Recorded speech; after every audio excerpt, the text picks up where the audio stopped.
So first issue that we talk about, Avinash, that's the first coal terminal that was, given sanction in Goa. And as coal is such a burning issue as of now for Goa, can you talk a little bit about it, and then I'll come to my point. Well, the coal issue obviously is more than a decade old, and it came in a time when there was iron ore export going on, and because of that, the quantities transported were very low. But ever since the mining has been banned, the amount of coal that came in that is brought into Goa increased, and this also coincided with the policy of the central government to promote a lot of private thermal coal enterprises and private steel enterprises. But this coal, the majority of it that comes in is for steel plants.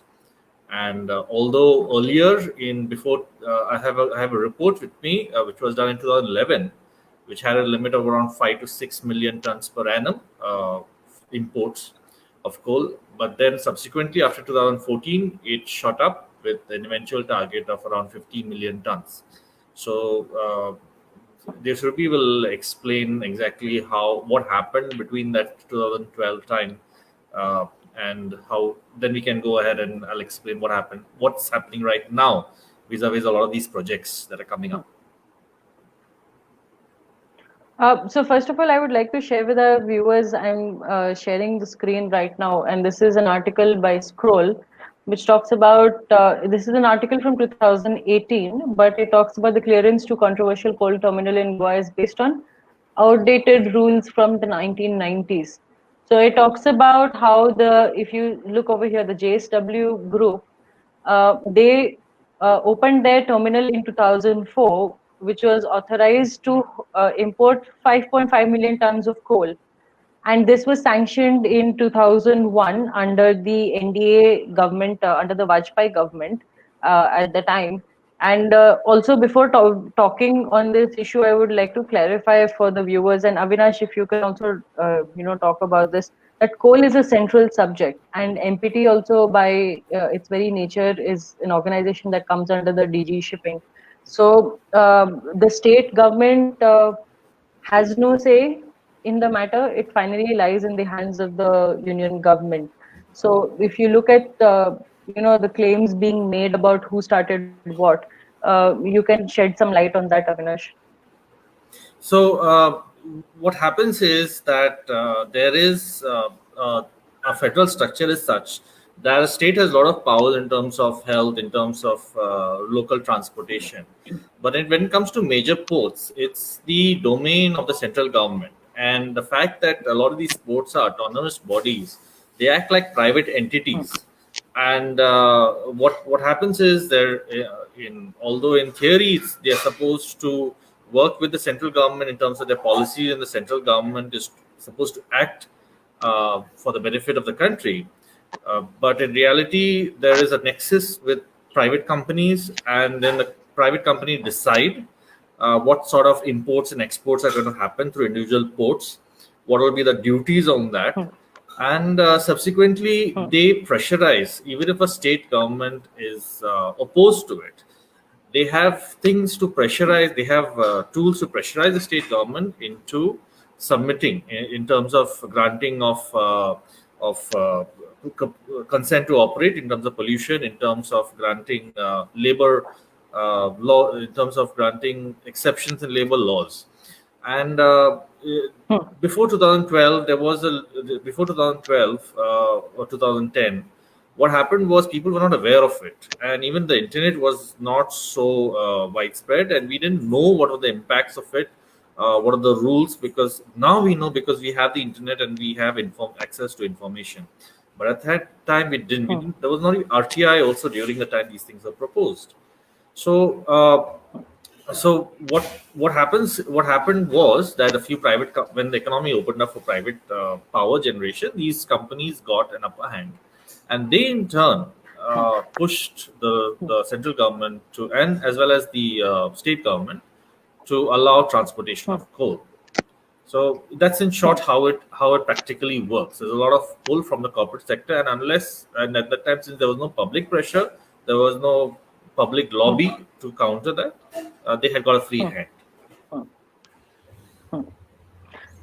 Now, one of the important questions that keeps cropping up in the political narrative, Avinash, is that which government was responsible? Because this is a highly polarizing issue.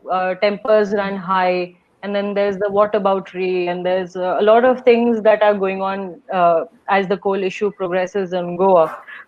What is your opinion on this matter?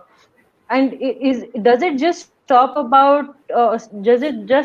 on blaming who did it, or actually also keep in perspective on who's furthering the damage to our environment at this moment?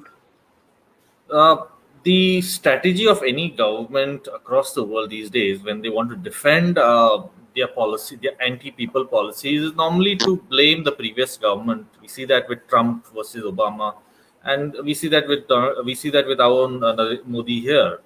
I would not whenever the CM or anybody questions that that it was done by the previous government, my response, and I hope people give the response, is let's not get into the past. We have to save our future.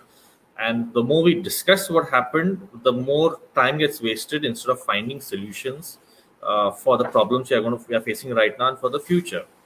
Now, having said that, since 1991, successive governments have been pressurized, or rather have connived with certain corporates to dilute a lot of laws and to deregulate a lot of aspects of the economy, especially to do with environment.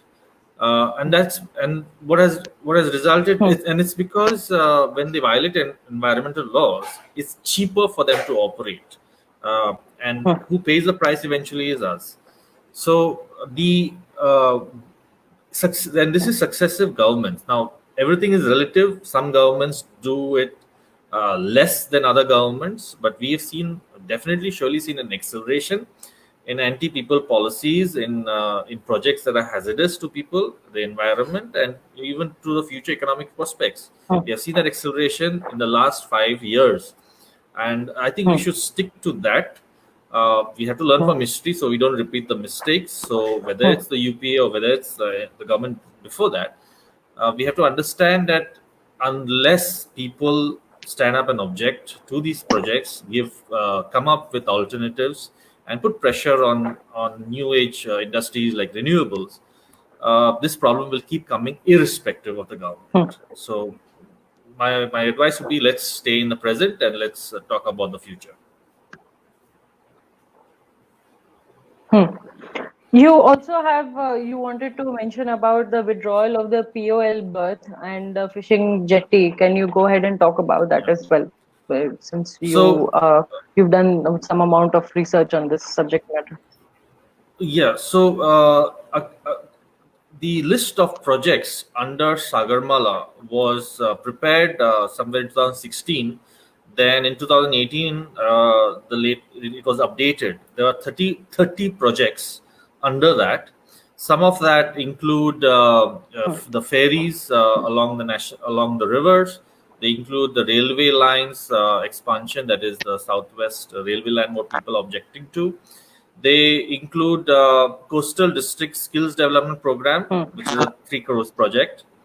And like that, there are many projects, and the ones which we knew about because of the environment impact assessments hearings was the ones implemented by in MPT, that is the capital dredging, where they want to deepen the channel from about 14 meters to 25 meters, and they want to expand the berths, that is berth 8, 9, 10, and so so I put an RTI because since the information that was there online was up to 2018, so we don't know what happened, what is the status of the project after 2018. And the response that we got are 3 projects have been withdrawn from this list. They have been dropped from the list. So one of the project that has been dropped, and this is Okay. in a way a breaking news, is that they have dropped the POL berth, that is the petroleum, the liquid cargo berth project, which was supposed to come up at MPT, and the hearings were held somewhere in 2018. They have dropped that, and it's pretty surprising because it's not come out in the news. And the thing about that particular bird, it's like a finger that extends from the Kariwada beach into the sea, and half that pier, or half the finger, is for petroleum, where ships carrying petroleum bulk cargo would dock, and the other half was reserved for as a fishing jetty for the Kariwada trawlers. Now, they have dropped under RTI. The information I got yesterday is that they had dropped that particular project, which implies that the POL berth, was a little safe because we won't be importing more of petroleum and hazardous liquid cargo. But at the same time, it's a little sad news for the fishing trawlers who are hoping for a proper fishing jetty. And this is going to create a political storm in the future, in the coming days, because if this news is true, and since it is under RTI, we have to expect it to be true.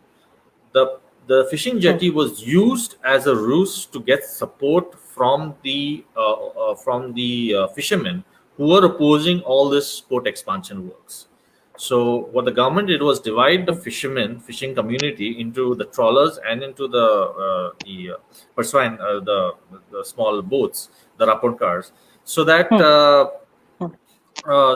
they would be divided, and they would not be able to fight unitedly against this big projects at MPT. But now, since the trawlers will not be getting their jetty, it's interesting to see how they're going to respond. And we hope that they also join the fight to stop MPT from expanding the coal berths instead, and that would mean that they would have a place to set up a proper jetty for themselves. So let's see what happens. And the other project, the second project that has been dropped, is a 1,000 crores project, which is a railway flyover. Now, not a road going over railway track, a railway track that is going over existing railway track. A railway flyover which was planned from Majorda to Margao, and it's because there's no space to expand along that road, so they are doing double tracking of this Southwest Railway. Plus, they will require double tracking of Konkan Railway. That's a project that has been gone to the background. We don't know what is the status. It may come up anytime. But they wanted to make a whole flyover over that, so that project has been dropped. And we have to see now what happens, whether we'll be successful in forcing the government to drop the other projects as well. But this is good news in a way.